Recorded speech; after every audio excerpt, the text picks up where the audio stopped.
Bon après-midi tout le monde. On va débuter le point de presse d'aujourd'hui avec Xavier Labrec de Saguenay-Chicoutimi. Donc, Yann Bussière, je vais te laisser débuter. Oui, Xavier, tu as bloqué quelques tirs durant ce match-là. À quel point tu te plais dans ce rôle-là? Ta contribution à l'équipe là, de cette façon-là, c'est quoi que tu as développé ou c'est de quoi que tu fais régulièrement? Ouais, c'est sûr qu'au fil des années, j'ai plus un rôle défensif, mais je pense que toute l'équipe, on est vraiment tous dédiés au Saguenay-Chicoutimi, puis c'est ça qui fait vraiment notre force de ce temps-ci. C'est bloquer des shots, ça fait partie maintenant une des choses importantes du hockey, puis je suis vraiment content de toute l'équipe qui joue physique puis qui bloque des shots. On sent que dans les derniers matchs des Sags, ça semble se replacer, ça semble aller mieux. Qu'est-ce qui s'est passé là, pour que ça décolle comme ça? C'est sûr que on a eu des quarantaines, on n'a pas beaucoup joué. Là, on est sur une bonne élan. On est en progression. Puis c'est sûr que jouer des games, ça vient nous mettre dans le beat un peu. Fait que je pense que c'est juste jouer des matchs puis d'être toute l'équipe ensemble, c'est sûr que ça va être. D'autres questions pour Xavier? Ça va, merci. Merci, Xavier.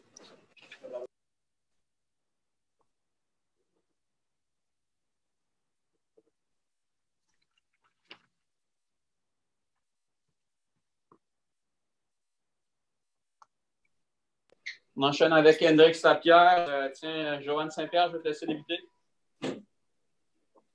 Oups, tu m'entends? Oui? Oui. Okay. Voyons. C'est ça, donc votre trio a encore fonctionné à plein régime aujourd'hui. En tout cas, ils ont eu des belles chances. Disons, comment ça se place là maintenant, justement, que vous êtes capable de jouer des matchs et que vous avez repris plus d'élan, comme on dit, avec les entraînements et tout? Oui, bien c'est sûr que c'est le fun de jouer. Je pense que c'est ça qu'on veut. Comme Xavier a expliqué, je pense qu'on a eu quand même un peu d'obstacles quand on est revenu des fêtes. Puis je pense qu'on a eu aussi des bonnes rencontres. Puis ça a fait que justement en ce moment, on est en progression. On essaie de s'améliorer de jour en jour. Puis je pense qu'on a sorti 2 bons matchs. Donc ça a bien été avec ma ligne, mais il y a d'autres joueurs qui ont très bien joué aussi. Puis je pense que c'est pour ça qu'on a eu du succès comme ça. Qu'est-ce que l'avenue de Pierrick Dubé a ajouté justement à ta ligne? Comment tu apprécies jouer avec ce gars-là? Oui, bien c'est sûr, c'est un très bon joueur. Je pense que moi, je le connaissais un peu comme un franc-tireur, mais je pense que jusqu'à maintenant, ce qu'il fait avec nous, c'est beaucoup plus que ça. Je sais qu'hier, il a joué une game très intense aussi encore aujourd'hui. Il n'a pas peur d'aller dans les coins. Donc, je pense que c'est vraiment bon avec moi et Mercer. Justement, on est capable de se créer beaucoup d'espace. Puis, en plus, comme j'ai mentionné, il y a un petit côté qui est capable de finir. Donc, vous pouvez juste continuer à se garder la vie simple. Je pense que c'est ça qui fait notre succès, justement. C'est qu'on n'essaie pas trop de se compliquer la vie. Puis, justement, très, très bon job de Pierrick et de tous les joueurs, évidemment. Hendrix, Roby Saint-Gelais, Journal de Québec. Pierrick me disait vendredi que vous avez aussi une belle chimie à l'extérieur de la glace. Là. Est-ce que c'est le cas? Est-ce que tu as l'impression que votre chimie à l'extérieur vous aide aussi peut-être à bien gérer l'aspect offensif? Oui, ben, je pense que ça aide. Quand tu n'as pas peur de parler à tes coéquipiers puis quand tu as du fun avec eux en dehors de la glace, c'est plaisant. Je pense qu'on a une très, très bonne chimie d'équipe avec les Saguenayens. Donc, ça fait que quand tu te retrouves à jouer avec d'autres joueurs ou peu importe, tu es à l'aise de leur parler, tu es à l'aise de faire des jeux avec eux, tu n'as pas peur de leur dire. Donc, je pense que c'est une des raisons pourquoi, justement, on est capable de générer des chances puis de se trouver sur la glace. C'est sûr que ça ne peut pas être négatif là, d'avoir une bonne chimie en dehors de la patinoire. D'autres questions pour Hendrix? Ça va? Merci beaucoup.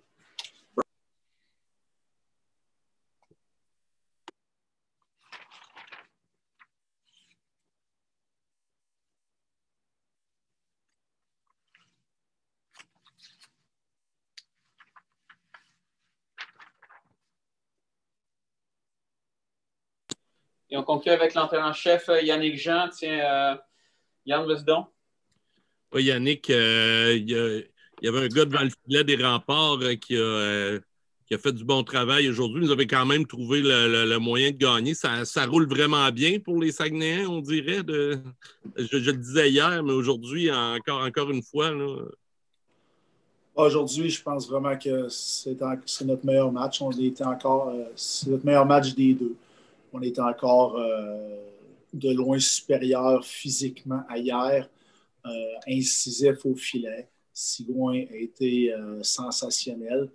Le nombre de chances de marquer là, le monde d'elle-même. Honnêtement, j'ai adoré la performance là, de notre équipe en général. On est tombé à 10 attaquants rapidement là, avec une douzaine de minutes à faire en deuxième période avec la perte de Kaslik et de Bellegarde. Puis, il y a des gars comme Pelletier, comme Labrec qui ont pris qui ont vu là, leur temps de glace augmenter, qui ont fait les détails, qui ont été très physiques, très difficiles à jouer contre. Puis c'est ce qu'on a besoin quand tu perds des soldats. Tu as besoin de gars qui sont capables de les remplacer. C'est ce qui fait la force de notre équipe là, depuis l'an dernier. On a vécu énormément d'adversité dans le passé avec les blessures. On espérait pouvoir là, que ça reste comme ça, mais malheureusement, là, on vient de perdre là, peut-être une couple de joueurs là, pour un certain temps. As-tu une mise à jour de leur état de santé? Oui, du côté de Kaslik, une commotion. Du côté de Bellegarde, une fracture du poignet. Oh. On parle d'un bon bout de temps. Oui, il y a des chances. On va voir là, dans les prochains jours. Yannick, la victoire d'hier vous permettait de dépasser les remparts au classement. Là. Encore une fois, là, vous allez augmenter votre marge avec le pourcentage de victoire. Vous approchez même l'Armada. Est-ce que tu accordes une importance à finir le plus haut possible? Là? Je comprends que le format des séries, ce sera toutes les équipes en série, mais justement, voyez-vous un avantage à finir le plus haut possible là, quand même? Je suis plate, là, mais ça me passe 100 pieds par-dessus la tête parce que c'est pas nécessairement dans une saison comme ça, tu peux pas évaluer le classement des équipes à la fin de l'année avec la force des équipes. Chaque équipe va avoir vécu son histoire. Peu importe ses quarantaines, la possibilité de pratiquer, de ne pas pratiquer, de jouer des matchs, de ne pas jouer des matchs. Le classement me passe, je te disais 100 pieds, plus 1000 pieds par-dessus la tête. Puis, on va préparer notre équipe. Peu importe ce qu'on va finir, je garantis une affaire, notre équipe va être prête à jouer en séries éliminatoires. Yannick, est-ce que tu sens que les effets de vos quarantaines là, dernièrement, c'est chose du passé, là, on sent que vous êtes de plus en plus confortable? Est-ce que tu penses que c'est ça, ces éléments-là sont enfin derrière vous autres? Ça, on va toucher du bois un peu parce que après le week-end contre Victoriaville, on pensait qu'on s'en venait là. Malheureusement, on a été arrêté encore 2 semaines. Ça fait partie de la saison, comme aller cette année. On est chanceux, on joue, on se concentre là-dessus. On ne peut pas regarder derrière, mais oui, j'ai l'impression qu'on est capable d'aller chercher un petit peu plus de momentum. On a joué 2 matchs la semaine dernière, 2 matchs cette semaine, en espérant pouvoir coller des parties consécutives, va faire en sorte qu'on va aller chercher un momentum, puis notre équipe va progresser un peu comme on l'a montré ce soir. D'autres questions pour le coach? Comment tu sens-tu les gars justement affamés? Je veux dire, dans ton équipe, tu en as qui ont vécu l'an dernier l'annulation de la saison. Sens-tu les gars affamés à vouloir finalement finir le travail, peu importe ce qui va arriver, là, je veux dire, soyons positifs. C'est une bonne question. Honnêtement, je vais répondre comme ça. J'adore l'attitude de notre équipe. Est-ce que ça a rapport avec ça ou non? La première affaire qu'on a dit au camp d'entraînement, c'est qu'on voulait régler le passé. On ne veut pas revenir sur l'année passée. Maintenant, cette année, là, on contrôle ce qu'on peut contrôler. Puis, pour l'instant, j'adore l'attitude de nos joueurs. J'adore l'attitude de notre équipe là, en général. Merci, Yann. Merci. Merci.